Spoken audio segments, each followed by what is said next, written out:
Welcome to Directionally Correct, a People Things podcast with Cole and Scott. Today's guest, Rob Stilson.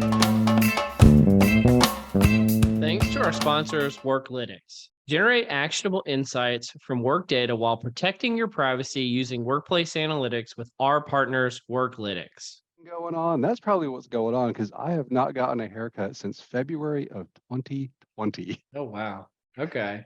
The stock photo, it's different than how I look now. I probably need to change out the headshots because my most recent trip to Boston for PsyOp, it's like, are you sure this is you? Because I got my driver's license renewed October of 2019, and that's when I had the high tight 3-1. So it's like, I don't think this is you. Now, what's a high tight 3-1? I'm not familiar with this reference. Oh, so you know that you're at the height of fashion when you can call out the haircut. They've got it saved at Great Clips because it was 1 millimeter on the side and 3 on top. And you just walk in, they're like, hey, 3-1. I'm like, yeah, that's me. Let's get this done. And I'd be in and out in 5 minutes because the hair, I usually keep it high and tight because if it gets a little bit long, it goes everywhere. And it's not a great look. And then I got to like plaster it down. But now gravity has taken over. So I can just kind of rock this.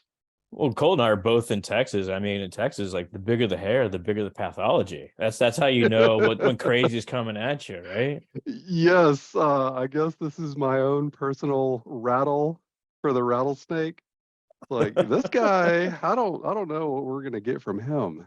Well, Rob, I think you had a few things you wanted to talk to us today about. Do you want to talk about any of those right now?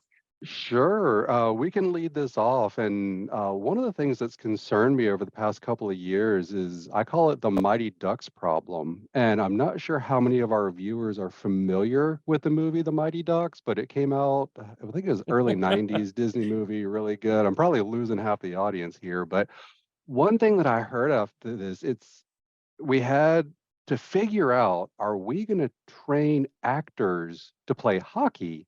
Or are we going to train hockey players to act? And ultimately, it turned out that it was just better to train actors to play some, believable hockey. But when that comes to IO and our current setting, people analytics, et cetera, my concern is that a lot of the times in the business, they want stuff in production, they want it as quickly as possible, et cetera. The path that I found to that is through various programming languages and things of that like. But I bring that IO psychology background with me. So, okay, how do we think about this from a people perspective? Let's make sure that there's no biases here. How do we make sure this is legally defensible if it's being used for selection, et cetera? My concern is that in this rush to get things in production and have all the fancy data science behind it, they might just bring on data scientists and say, okay, can we give them like a weekend seminar on how to make sure that maybe there's no bias or anything along those lines?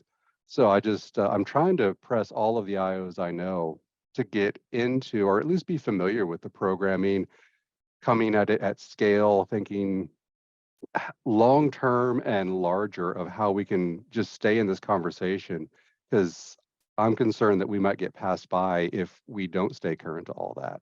Well, I mean, in the Mighty Ducks, there was a character that couldn't stop.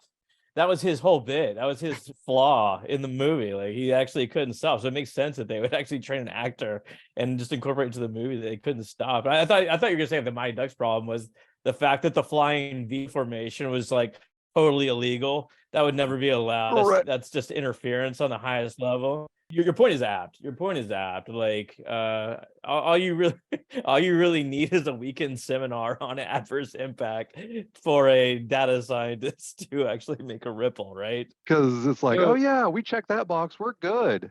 We're good to go. And I don't want us to get passed by in that conversation, because I've seen a lot of people analytics types roles that don't even know what an IO psychologist is. And that's kind of a branding issue on our part. I haven't cracked that nut yet. I'm working on it. And my elevator speech, hey, what do you do? I do data science for work. Oh, I get it.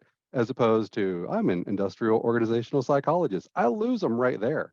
So I've just condensed it into data science for work, and then we can kind of progress from there if they want to know more. So which We one are we? Are we the actors or are we the hockey players? So I think that we might be, I guess it'd be the hockey players that didn't get on the ice. And, they're putting those data scientists out there and they're like, yeah, make sure you don't do anything illegal. Okay.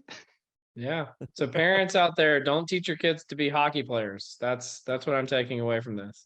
If they want to be into Disney But movie, but I've been watching the playoffs and I'm not going to get misty on y'all, but Atlanta has lost two hockey teams. That is brutal. So I've adopted my Tampa Bay Lightning from going to grad school down there. And hockey's a great sport, but if you want them in a Disney movie, teach them to act. Let me introduce you real quick, Rob. Okay, yes, So thank you. today's guest, we have Rob Stilson. He's an accomplished people analytics principal analyst working in med tech, as well as he specializes in employee listening, NLP, data viz, data storytelling. He's also a terminal professor at a research institution. He earned his BS in psychology from University of Georgia and his PhD in IO psychology from University of South Florida. And he is the vice president of membership for the Georgia Industrial IO Psychology Group, and then Yeah, runs the Atlanta IO Happy Hour Group. I did want to kick it to Scott because I think you had something for him, Scott. I think you're absolutely right, Rob. Like we don't have a good marketing arm the way say like economists do to really get our name out and let everyone know what we do. It mhm. may just be because there's so many flavors of IO. There's so many different areas that we can play that it's hard to condense it down to just like one area. Yeah, and full disclosure, so I knew I wanted to be a psychologist starting in 8th grade. Didn't know what I wanted to Wow. do with it, but that's what I went to, undergrad for, and started out as a psych major and a French major, and one of those panned out. I'll let y'all guess which one. But going through that, it's like, all right, this is cool. This is cool. What am I going to do with this? And it's junior year of college. I'm not great as a therapist, and I don't want to give cocaine to rats. What do I do? And fortunately, my faculty mentor is like, hey, have you taken psychology of the workplace? No, I have not. What is that? So I took that class and then it's boom, it happened. I understood and said, this is what I want to do. So I was able to ride the lightning from that, ended up at a great grad school and have turned that into the work that I do now. But even being in the psychology department, hadn't heard of it. So I think we've Yeah. gotten a little bit better since then. But yeah, Or I think we got a ways to even those go. so the intro book has like a paragraph devoted to IO, right? Yeah. At most, everything else is like Skinner or classical conditioning, this sort of thing. Yeah, it even within our own group, we're still kind of unknown. So I'm not sure how to get the marketing out there. I personally talk to as many people as I possibly can, knocking on doors. Do you have a minute to talk about IO psychology? Doesn't go well, but I'm trying to do my part. Well, I think that one way to do it is to kind of like bridge these different gaps. So, for one thing, you talk about selection, and then the Mhm. application of like data science, like natural language processing, and how those two can be joined together. I know you're a massive proponent of these sort of things. Like, how Yeah. can like IOs use this to a better degree than we already are? That's an awesome question. And I was part of a PSYOP panel, I guess it was like 2 or 3 years ago. And it was those that were teaching people analytics and, what do they need to know? And I think I was potentially the only one at the time doing natural language processing with my students. And it's so important and it's such low hanging fruit that, especially with employee comments, or sometimes you'll just have a ginormous focus group and they want to see kind of what came out of that. And the ability to do that and turn it around quickly with sort of that bent towards psychology is hugely powerful. That is one of the favorite parts that my students tell me from this class because they're able to turn it around that next day and really put it to work. So I think that we need to integrate more of that into the programs that we're teaching. So, what are we talking about? Like topic modeling, or just basic sentiment analysis, or like what do you have your students doing with this, free text data? It's all of the above. So we hit it from a couple different areas. Sentiment analysis is, of course, in there. We've got stemming versus non-stemming, and that's just where you kind of take the root form of the word. We do, I Yeah. always lose people with latent Dirichlet allocation. That's sort of unsupervised topic modeling, but it's more probabilistic. I like regex, and a lot of the psychologists I know have never heard of regular expressions. But with regular expressions, it's basically pattern recognition of text. And you can think of it as, control find on steroids, but you can combine it with ORs. You can get it down to, these two words have to occur within 3 words of each other. Well, so tell me more about this, Rob, because I guess the argument you're making is that natural language processing needs to be a core element of IOPsych education or people analytics education more generally. What's the opposite side of that argument? Like, have you ever had IO psychologists that are like, I'm not really that interested in this, or maybe this has never really benefited me? Are there specific roles or career tracks where NLP is necessary upon entry to get into those? Tell me more about this. No, you hit the nail on the head, and I typically fall way down on the I side, and I forget our O counterparts. I think that it needs to be a part of the curriculum to the degree that there's an awareness around it. But if you're going to be, I think, in the employee listening space or adjacent to that, it would be necessary upon entry. But if you're not, I still think there's that awareness there so that it could be leveraged if it would help. Maybe you did some sort of assessment center or executive coaching, and it's just a lot of text and nobody wants to read all of the comments.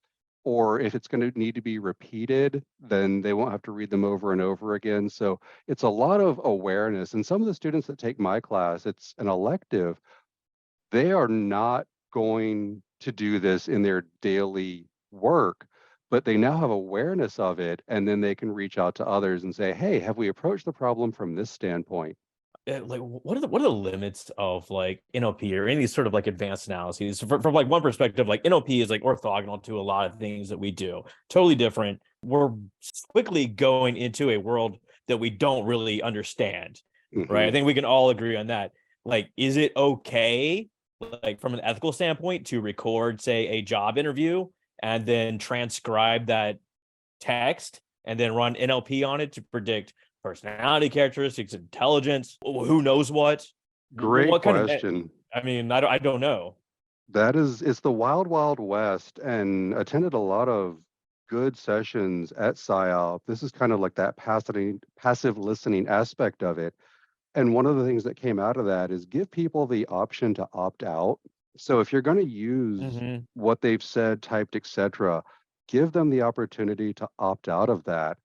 But yeah, it's really, really interesting of all the places that we can go around this. Is it what makes it data exhaust? And when can we use this? How do we make sure to use this in the right way? Let's be transparent around it. One of the aspects brought up is if you would not want this analysis done on your data exhaust or on your emails, etc., you might want to think twice about it. The golden rule, essentially. Well, and there's the candidate experience part of this as well. In the last 10 years or so, the big complaint is people putting their resume and applying for a job online and it feeling like a big void or black hole that you never hear back from, or you only get Hmm. a rejection Yeah. letter. But I've heard from, in our prior employer through like some of our candidate experience work that it's actually kind of feeling that way with video interviews. You get, every employer is asking you to do another video interview that takes 30 minutes or an hour of your time, and then you never hear anything back. And so it's the new void that exists for, people applying for jobs. And that in itself really bothers me. Yeah, it's really interesting what's being done with all of that. And through my most recent job search, I had to do a couple of those, and I don't know the best way to go about it. There's probably some videos of me somewhere with my dog jumping on me in the middle of this interview because she's like, "What are you doing? This is new. This is fun." I was like, "No, get over there. Take two." And starting again. But yeah, is this all going into this huge warehouse like at the end of Raiders of the Lost Ark? Or where is all this going and what are they learning from us? Rob, you're on point today with some dated references, man. Like we're going Hey, Raiders of the Lost Ark, Mighty Ducks, You're talking about Atlanta losing hockey teams like 20 years ago. The pandemic screwed up everything, and it's like we hit a time bump and we come out of here and it's like, wow, yeah, the late 90s got weird. And like, dude, it's 2023. It's like, oh my. Like Okay. my hair is so Yeah, long. it's like I may look like I just woke up from a coma, but no, I've been here the whole time. It's been weird, but yeah, I'll probably, sprinkle in some references to the Beatles and such, and they're like, when did this take place? But yeah. Yeah, I mean, I guess I take it you're a grunge fan since that was popular in the early 90s. Like Hey, I don't know, it's just a guess. hey, that is adequate. Yes. My daughters know all about Nirvana, Pearl Jam, Mother Love Bone. We can go way back there, but it's just amazing.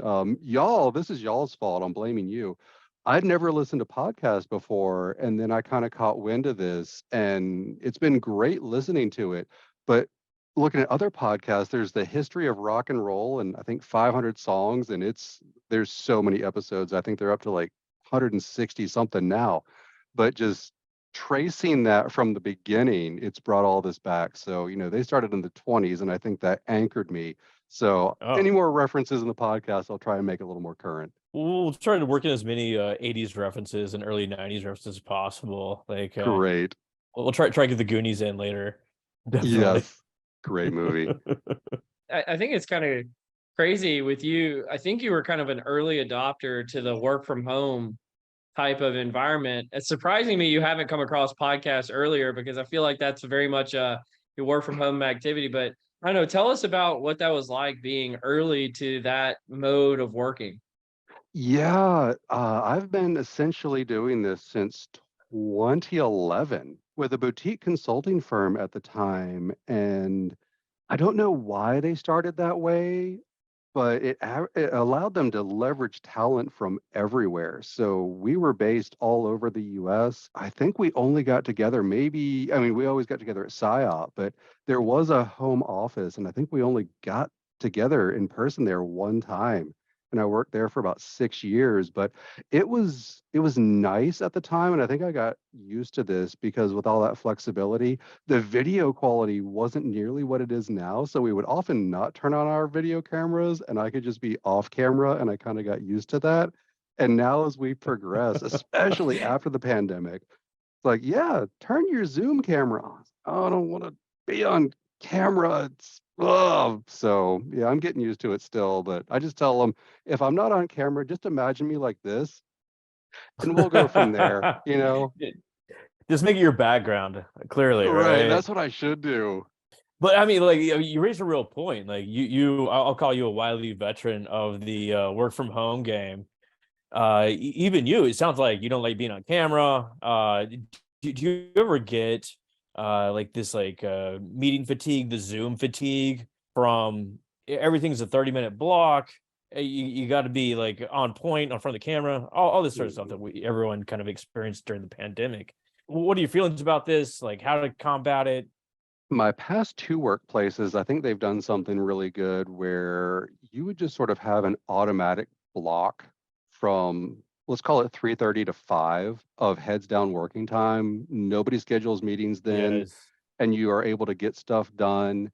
No meeting Fridays is typically something, or if you are having a Friday meeting, you don't have to be on camera, but just these purposeful blocks of no meetings here. Because, yeah, it does wear on you. And I forget the research I came across, but it was like, is it worse to have 6 30-minute meetings or 3 1-hour meetings? Even though it's the same amount of time, it seems like those short meetings, it's almost like death by a thousand paper cuts.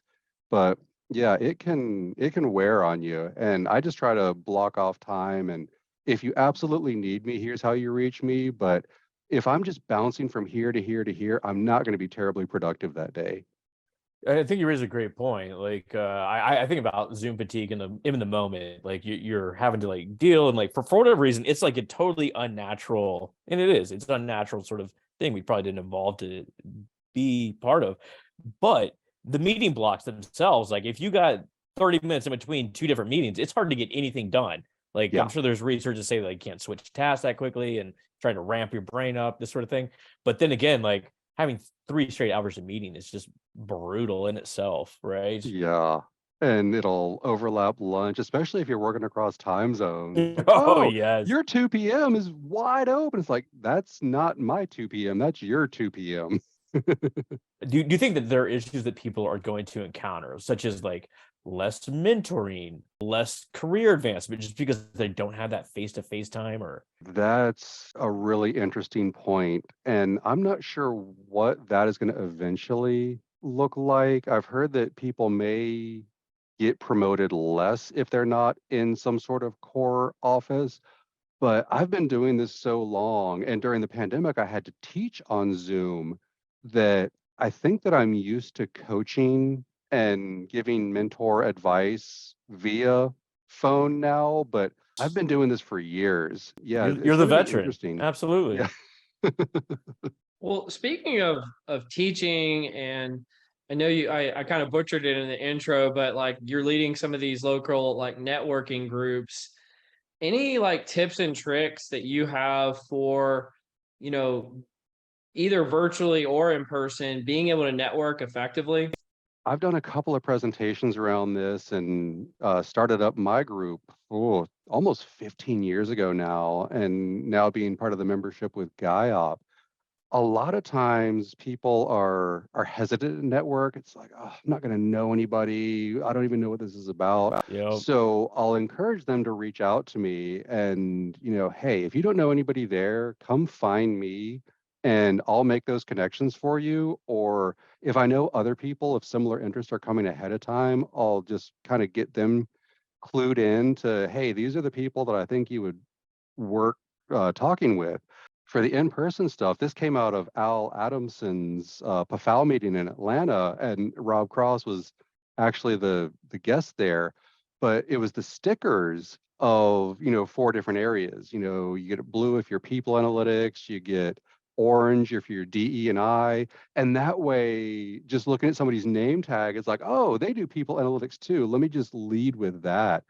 So there are different ways of greasing those wheels and facilitating the conversation, but there's your go-tos as well. One of the challenges I've seen is don't ask people what they do. Lead with anything else but that. Mhm. You can eventually get there, but there's some icebreakers, and especially this, I learned this when we were doing the Great Recession. Instead of asking what somebody does, ask them what keeps them busy, because they may be out of work. And with all the tech layoffs recently, you might want to lead with, hey, what keeps you busy? And that way, if they want to talk about work, they can. But if they don't want to, if they would just want to talk about a hobby or whatever, then it's a soft landing for them to kind of just park right in there. What keeps you busy? Nailed it. Podcasts. No, a lot of just moving the daughters to various places. They're at that age where, somebody's got dance, somebody's got swim. Let's get people everywhere. And during the pandemic, there was not a lot that you could do. So we were discovering all these various playgrounds where you could still socially distance and still be outside and sort of be around Yeah. other people. So we'll do weekends where we just hit 3 or 4 different playgrounds and stuff like that. How's the weather in Atlanta? I'm sorry, I feel like you were giving us a lot of like small talk 101 stuff for Oh networking. yeah. Yeah, I think it's finally warmed up for the year. We had kind of a chilly April, a little sprinkly today, but I think we're going to get nice and sunny here, which is so much better for me. My blood thinned out living in Florida. I didn't realize that was going to happen, but now I'm at the point of, if it goes below 65 degrees, do I really want to go outside? Is it? I've had the exact opposite moving to Seattle, where it's like, oh God, it's over 62. What the hell? It's warm as hell. It's But, bathing suit weather. Mhm. yeah, absolutely. And people do. They go out in the freaking lake and it's like 64 degrees. But like Rob, you're pretty techy. I'd be remiss if we didn't ask you about like your thoughts on ChatGPT, and like, is this a precursor for great things? We're gonna merge into a great society, or are we off into oblivion here?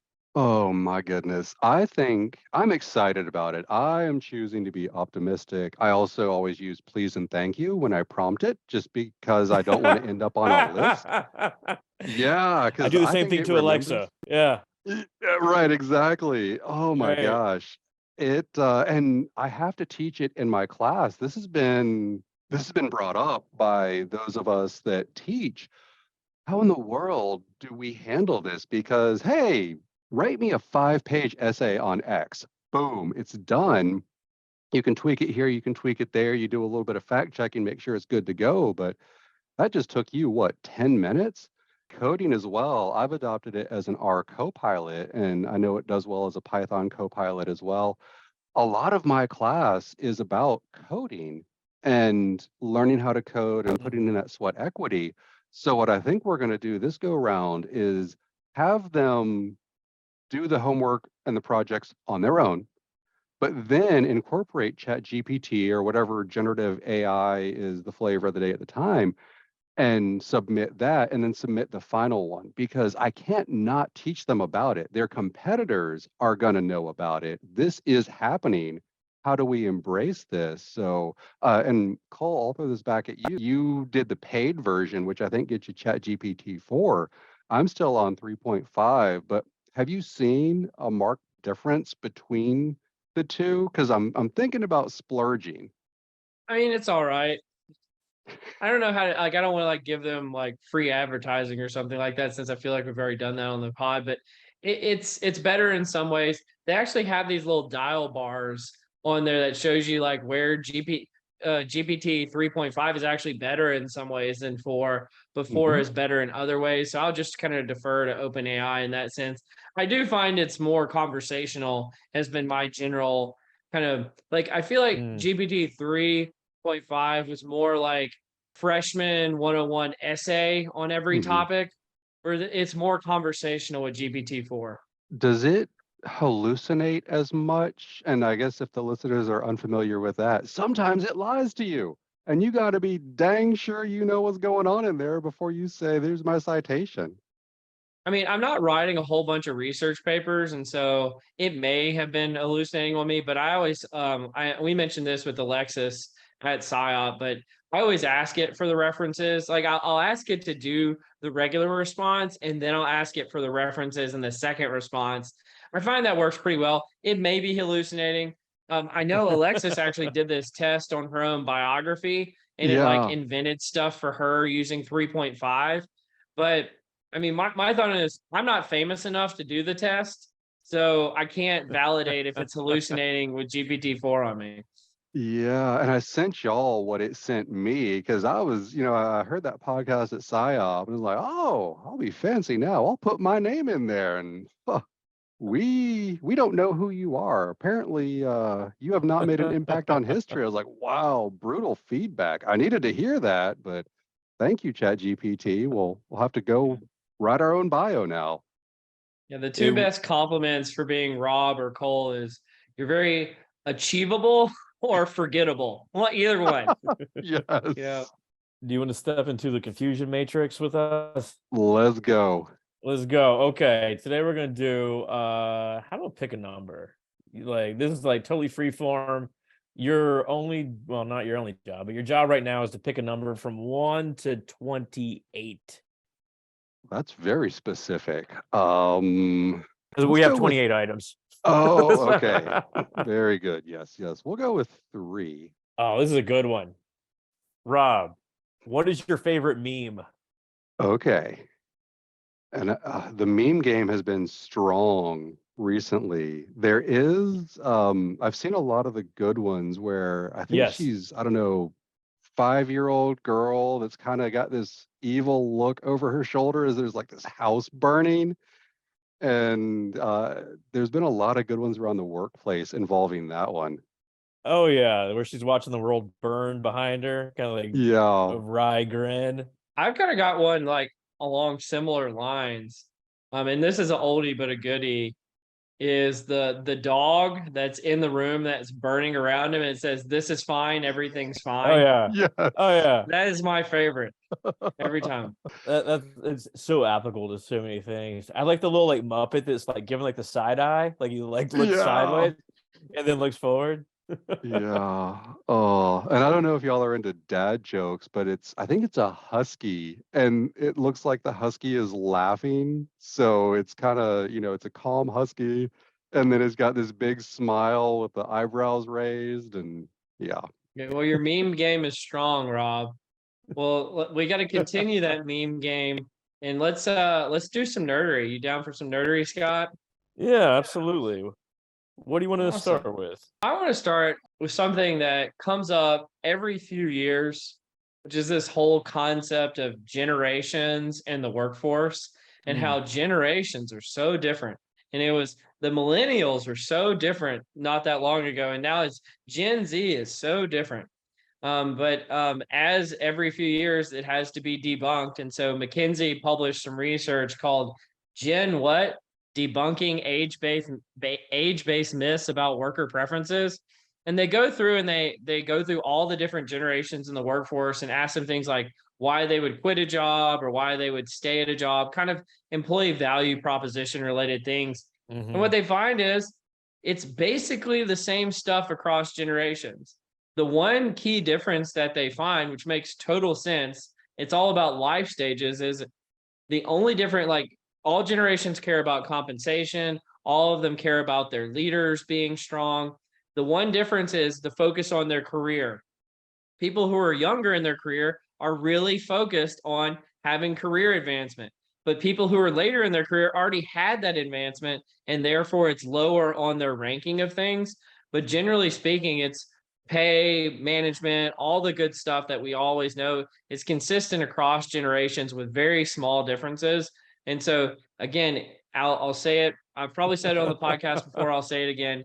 It's life stages, not generations. How did you guys react to this article from McKinsey? This is groundbreaking shit, right? I mean, blows your mind. Yeah, as much as the next person, I love a good "Yeah, millennials suck" article that comes out from like BuzzFeed or whatever. Like I appreciate those just as much as the next guy, but obviously we got to bring some research to bear sometimes. I don't know. What are your thoughts, Rob? Yeah, that resonates for sure. And it also kind of goes to a bigger issue of if you're doing people analytics and you find something that people respond with, duh, well, that's okay because now we've kind of established that this is actually going on. But I've seen what this research is reflecting. It seems like it's better to go tenure based as well. So if somebody's been there for 1 year or less, here's probably what's going to be going on if they've been there for 2 to 3, 3 to 5, etc. Regardless of how old they are, it's more of that, where are they within this organization? And I've been in the exit space, the exit survey space for a while as well. I don't know your company, but I know the top two reasons people are leaving are compensation and they aren't able to advance. We might get into some finer slices as we go down the rabbit hole, but it seems like those are the two main drivers, regardless of the generation that people come from. Yeah, this isn't something that's new to IO at all. It's like focus on your hygiene factors.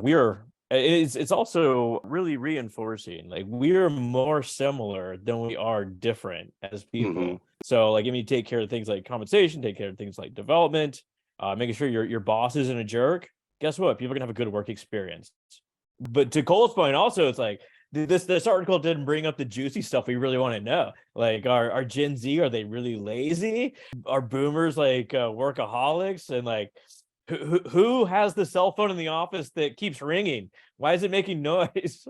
Why can't we take Yeah. care of these issues? Yeah, we got to tackle the real problems. Thank you for bringing that up. I did kind of have a tangent here, is somewhat related to this topic. I was actually talking to somebody earlier today in kind of like a mentorship capacity, and they're asking me about data analysis and Hmm. like how would you know, like once you leave graduate school and you're in the working place and people aren't like checking your work, like how do you know what you're doing is correct? And I said, honestly, in people analytics, most of the time, if you're finding something that is boring and has been found 100 times before, you're probably right. And if you're finding something new and interesting, it's probably wrong. Yeah. And so, like, you're probably doing something wrong if you found this new groundbreaking thing that's never been found before on your engagement survey that's been analyzed 1,000 times before. That's a great point. And sort of adjacent to this, one of the things I teach is about the Anscombe's quartet and Simpson's paradox and all of these things that can kind of creep into your data and make you think you have something when you don't. Just being aware of it. So yeah, if it doesn't pass the sniff test, then be careful of it. If you find something and you're like, yeah, I'm going to be world famous. The next time we have this conversation is going to be from my second yacht. Maybe, kind of taper that down. And all of these other large companies that are paying huge teams of 100, if they haven't found it, you probably didn't just stumble across it. So go ahead and double check your sampling, try to get a second opinion on it. But yeah, any small incremental gains, that's where I do the dance. Well, I mean, you bring up something there, Rob, that we haven't touched on. It's like really nerdy stuff, like the Simpsons paradox, which is super cool from people Yes. X perspective. So it's a general idea that you can have a overall one regression line, but for Mhm. subpopulations that relationship could be different. And this is the point where you're finding, to Cole's point also, that you're finding like perhaps different relationships than are expected, but it could be organizationally specific or just group specific, these sort of things. Yeah, I think one of the famous examples of Simpson's paradox is actually, I may be making this up. Again, this is directionally correct, but I think it's blood pressure and heart disease, where if you actually show the relationship between the two, it shows that as your blood pressure goes up, which is bad, you actually have less heart disease. But it's because the relationship for males versus females is orthogonal to the relationship. And so if you graph males versus females, it actually shows the proper relationship, that as blood pressure goes down, heart disease goes down. But if you graph it just without males versus females, you don't see that relationship. It's a very interesting finding. Yeah, and that brings up something that I hadn't thought of in a while, but it's like survivor bias and also just the missing data. Oh So in a yeah. survey, why is the data missing? And a lot of people will just look at the people that responded. But if you then look at all the people who didn't respond, and if they ended up leaving, it's like, oh yeah, they were just so disengaged that they didn't bother to take the survey. So where are those big pockets? Because you might find a pocket of 10 people that seem like they're, kumbaya, everybody's just, playing the bongos, having a great time.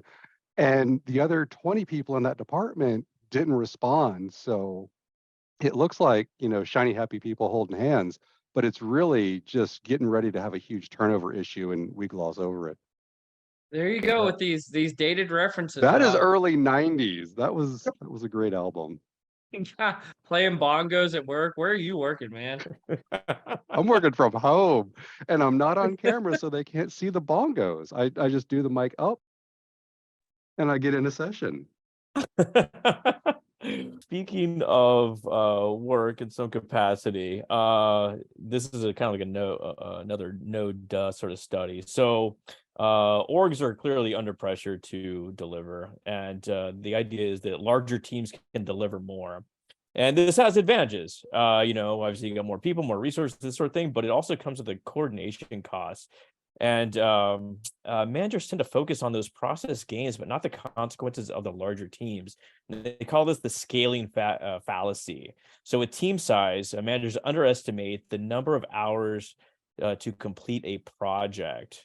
So on these larger teams, you get more people, they become more specialized. There's conflict issues, there's motivation issues, there's competing priorities, there's miscommunications, all these sort of things, which lead to this primary underestimate of how coordination actually works.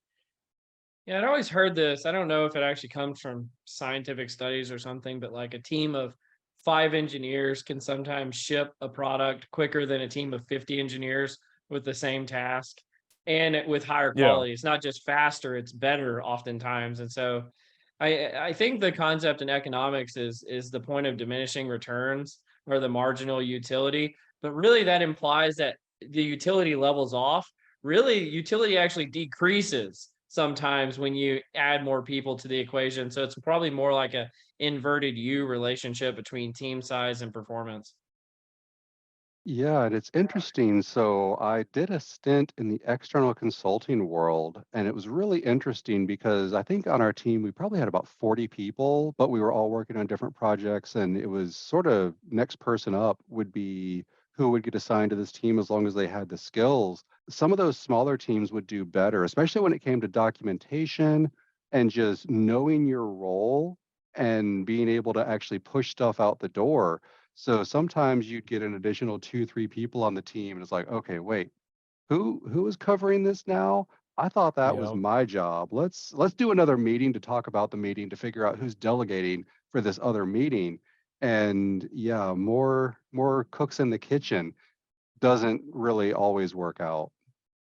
Hey, that's absolutely right. Like, imagine if the Goonies added one more character. That'd just be like one more side meeting that they would have to engage in, right? The more And people, the more meetings. yeah, and One-Eyed Willie, the treasurer, gets one more slice. I had to work really hard to work the Goonies back in at some point here. That was impressive. But yeah, you get these like your point's absolutely correct. Like, you get these more specialized people that have like dominion over smaller bits of information, and then you get this diffusion of responsibility too, where who's actually covering it. Then at the end, like, no one's actually covering the whole And job. if you're adding people that happen to be in different time zones as well, it really cuts Oh down on the yeah, times that you can have a meeting. It's like, well, y'all can get me at 8 p.m. I'm not going to be happy about it. Or, yeah, I'll hop on this 7 a.m. meeting so that we can all be there in semi-adjacent working hours. But it can really make it difficult.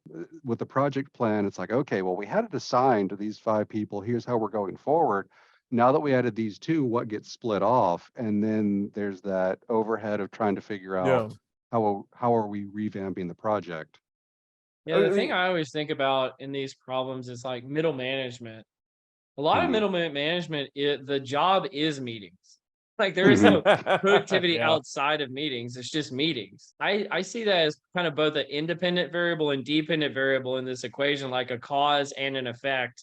Is like if some people, their whole performance is meetings, they're going to want more meetings to happen. But if other people's job performance is outside of meetings to do things, they're also going to want to minimize those meetings. And therefore, there's always this like tug of war between those two concepts.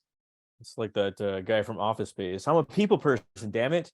I carry this information from here to there. That's what I do. But I mean, like, both of you work remotely. Both of Mhm. you hold a lot of meetings.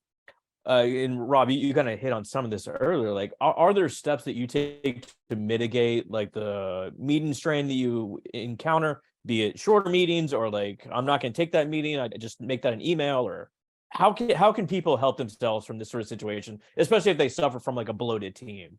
The agendas have really been helpful, Mm, and I need to get better at this myself. But here are the 5 things that we want to cover in this meeting. Let us know if there's anything else. We might have to have something broken off of this we'll table it for now, put it in the parking lot, circle back to it later. Knowing what the meeting is about yeah. and what is going to be talked about, and then also just really I'm about to contradict myself. I was going to say be deliberate about the optional button, but that can also be a curse in itself where if I add these 20 people as optional, it's like, well, now this is on my calendar. Do I really need to be there? But I guess having everybody as required, but having them really think about, do you need to be in this meeting? And if you don't, just drop me a line real quick and say, this doesn't really pertain to anything I'm working directly on. Can I have this time back and work on X? And you're like, sure, absolutely. And that's one of Yeah. the best gifts that you can give is, it's an hour-long meeting and you get through the whole agenda and there's nothing else to talk about. Hey, I just gave you 19 minutes back. Remember that down the road. Well, I work at a startup, so we have the opposite of a bloated team problem. You got like a lot of people dual hatting on a lot of things, but I don't know. My thing about meetings is because I have them all the freaking time is Hmm. not saying the same thing over and over again. Like if I feel Not like I'm rehashed. repeating myself, I'm gonna get bored. I'm gonna zone out. I'm not going to like engage with the meeting anymore. And so I know you said this before, Scott, on the podcast, but like if you don't have a purpose or a reason to be in that meeting, leave. Mhm. Go do something else. Or if I feel like I'm saying something for the 25th time the exact same way, I'm like, this could probably have been an email. This probably could have been a video, even of recording of saying it, because there's no need for me to go say it 25 times to one person each. I think there's also the element of like, if you hold a meeting, it's to come to a decision of some point, of some sort. So like when you leave that meeting, you should accomplish something. Like we made a decision, we're going to do something else, etc. And just for like any sort of like anyone else out there, I will do a bit of social learning. When I was just a young psych, fresh out of grad school, master's level anyway, like I walked into a meeting and I sat down, and like my boss at the time was like, yo, you got like a pen and paper or what? Like, what, we're not just here like holding hands or just talking. We're here to accomplish something. So you need to have like ready to take notes and walk away ready to do something. So everyone should leave with something to do. Otherwise, Go kill no a reason for you tree. to be Get there. a pen and paper. Do it. Go kill a tree, make a paper airplane if that's all you got to do. Speaking of killing trees, y'all want to talk about the citation game? Let's do it. Let's do it. Okay, Yeah. I this is love raging against the academic publishing machines. Let's do it. This is a cautionary tale. The gaming of citations and authorship in academic journals. A warning from the medical journals. So authors are gaming citations in medical journals, often with no meaningful contribution, are often named in these, as authors, and often those who do the most are not listed at all. Author slots are openly bought and sold, which is freaking wild. And medical Yeah. journals are critical of the peer review model, and other fields should take note because this is could definitely happen if we're not careful. Some of the figures they were throwing out is like, what are we talking money wise? Is this a couple hundred? It's like, no, it's low five figures. And Yeah. it's like, wow, it kind of goes up for auction. Who wants it? Talking about the retractions happening as well. And, how do we get around this? But I was not aware that this was taking place as much as it is, especially in medical journals, because with the Yeah. social psych stuff or just social sciences in general, maybe you could kind of see that happening like, hey, you want to, build up the CV, hop on this with us. But with medical stuff, I figured that they would be held to that higher standard. And if you are the second author on this paper, you should really be able to speak to it. And that's not the case. Yeah, I just think it's worth repeating these two lines in this. It says author slots are openly bought and sold.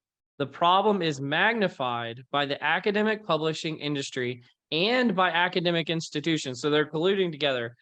Please to pretend that peer review is safeguarding scholarship. It's like a ruse. It's like a you scratch my back, I scratch yours. I'll pay you, you pay me. We'll all game our career together. And the only person who suffers is science, Mhm. and especially to your point about the medical profession. But again, the authors may kind of allude to this may be permeating other scientific disciplines at the same time. Like, can we even trust this stuff? Like this, I know, I think Marcus Crede, when he was on the podcast, he talked about some of these publishing mills that are out there where they have like 500 citations and they have publishing groups and they all cite each other, even though the authors Yeah. don't know anything about the article, and they all get tenure together. It's like, great, we're creating a system of incentives to reward essentially phonies, and they're going to outcompete the ones who are trying to do science the proper way. I don't know. This is very concerning to me. It is very concerning. There's also the element of like, perhaps the science behind it is good. Who knows? But if it's bad, then the authors, and sometimes there's like 30 authors listed on these medical journals or these medical articles, they're not responsible because they have nothing to do with it. And what do y'all think? Because what sort of immediately came to mind is there's these sites where you can pre-register the research and who's going to be Mm. in it and what you expect to find. Is that going to be something that could mitigate this, or will they just buy in earlier? We've talked I about mean, this in that's the the whole past. open science Yeah. movement that Chris Castile came on the podcast and talked about, at least in our profession. But it seems like it's not gaining that much momentum. I know I feel like we're trying to do our part by amplifying the message and saying, like, hey, get behind this open science movement, because it's not open science, it's just actual science. Because this other stuff that's happening, I don't know what to call it. You could call it fake, you could call it won't reproduce. I don't know what the right word is, but like, let's commit to real science. I mean, there's the incentives don't line up for the open science movement. Like, it takes time to register, and like there's all sorts of like funding involved, etc.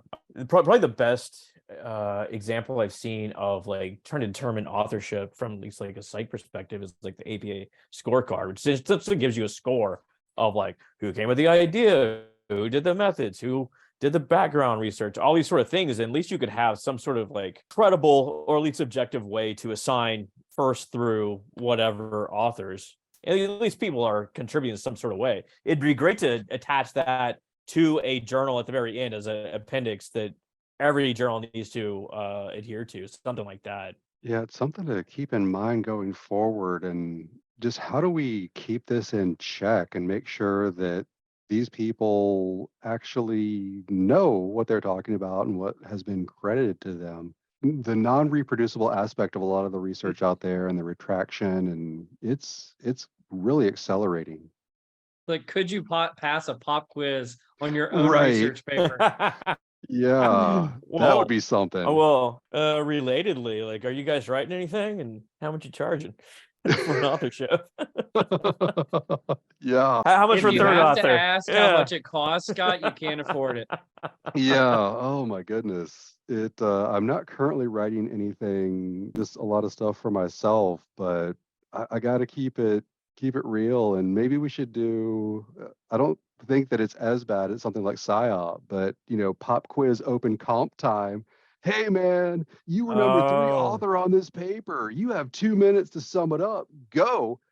There would be some attendees there, I'm guessing. even that's dangerous because, like, by the time you actually like, present something at PSYOP, it's like 2 years old, 3 I years old, know. and she's like, Jesus, I don't remember what I did last month. Forget like forever ago. Yeah, and they'd be selling rotten fruit outside. It's like, no, I've just been really busy. Oh goodness. I think we've exhausted the point on this. Oh, I say, Rob, thanks for passing along the citation network map. I will say, like, Yeah, I am working on this from the last PSYOP, and what I found, just for anyone that wants to try this, cleaning the data is horrific. Like, trying that to was going to get be through my all the citations. question. Yeah. Yeah, because you do a lot of ONA stuff, and with something like that, is it just awful or is it manageable? Well, the problem I found with the citations, just like scraping the citations from PSYOP, is that say it'll be like Jones G and Smith T.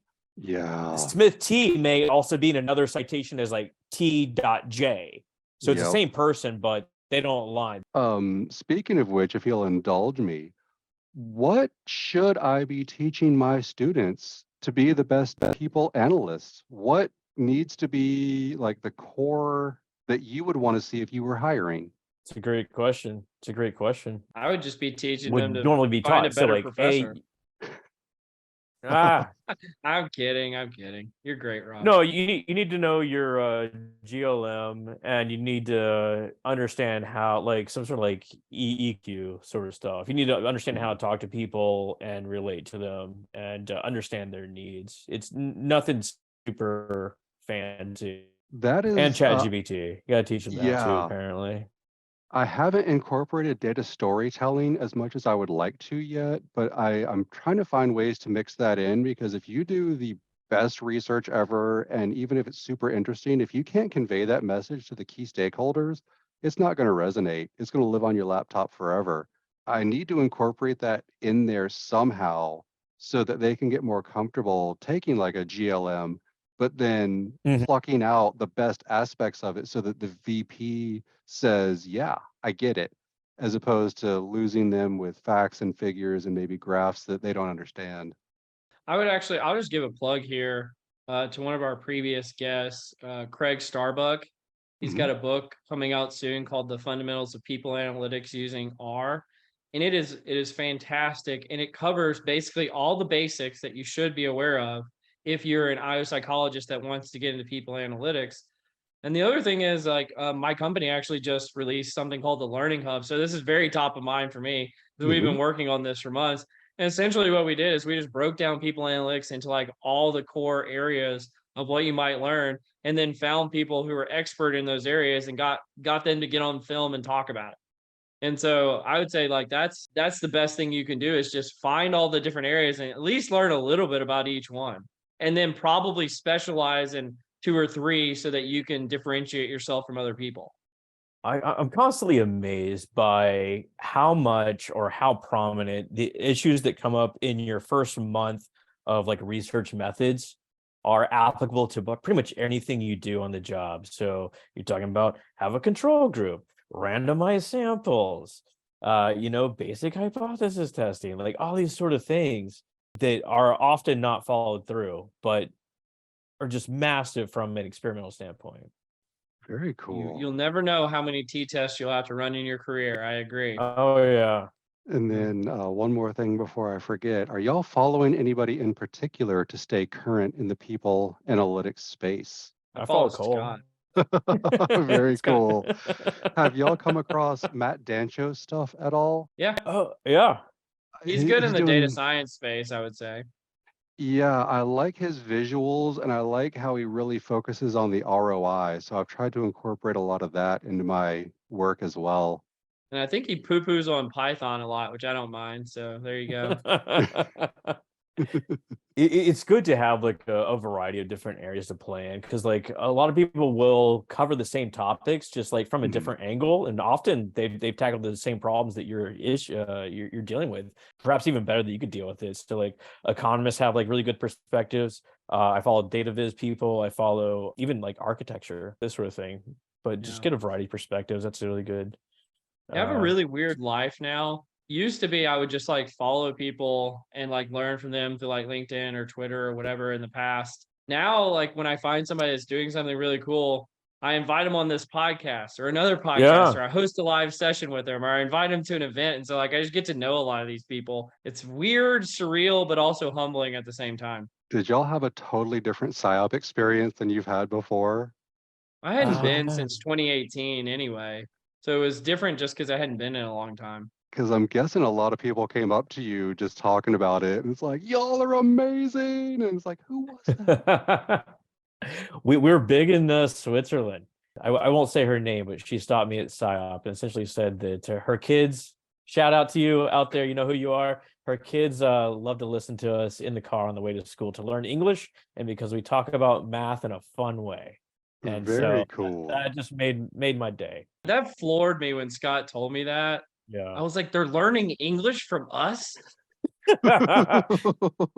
We'll add in some bleeps eventually. I mean, to really answer your question, it was very different. It's very cool to have strangers say nice things to you. Like it's cool. I don't know how else to describe it. My problem is there's like a disparity of knowledge where they know us, but we don't really know them. And so I just try to get to know them. I just don't want to be strangers. I'd rather at least make it to acquaintance by the end of the interaction, you know?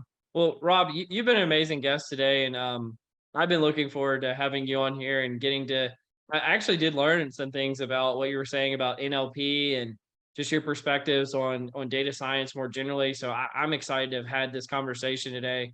Any final words from you, Scott, before we give it to Rob to take us home? Oh, Rob, always love talking to you. Great conversation. How can folks reach out and get in contact with you? Find me on LinkedIn if you want to talk about networking or people analytics in general. Happy to have that conversation. If you're struggling on where to start with networking, I'd love to do that as well. And if you're looking to make a career change, I've been talking with a couple people on that, so I'd love to touch on that as well. But thank you again for having me on today. This has been amazing. I try to spread the word as far as the messages that y'all are sending to the people analytics crowd. I've learned a ton listening to the podcast. And I think it's just a great way to stay topical, but also go ahead and listen to these podcasts and then reach out to the guest and say, hey, so and so, I thought you had a really interesting spot on Directionally Correct. I would like to learn more. And that's just a real easy way to grease those wheels and build your network. Absolutely. Let's grease some wheels. Let's get some early 90s references. Let's Oh, have yeah. Rob Stilson back on the podcast. Let's do all the good stuff. So you've been listening to Directionally Correct, a People Analytics podcast with Colin Scott and Rob Stilson. Thanks for joining us, Rob. Thanks for having me. Have a great rest of your day. As always, all opinions are our own and do not reflect those of any other organization. You've been listening to Directionally Correct, a People Analytics podcast with Colin Scott.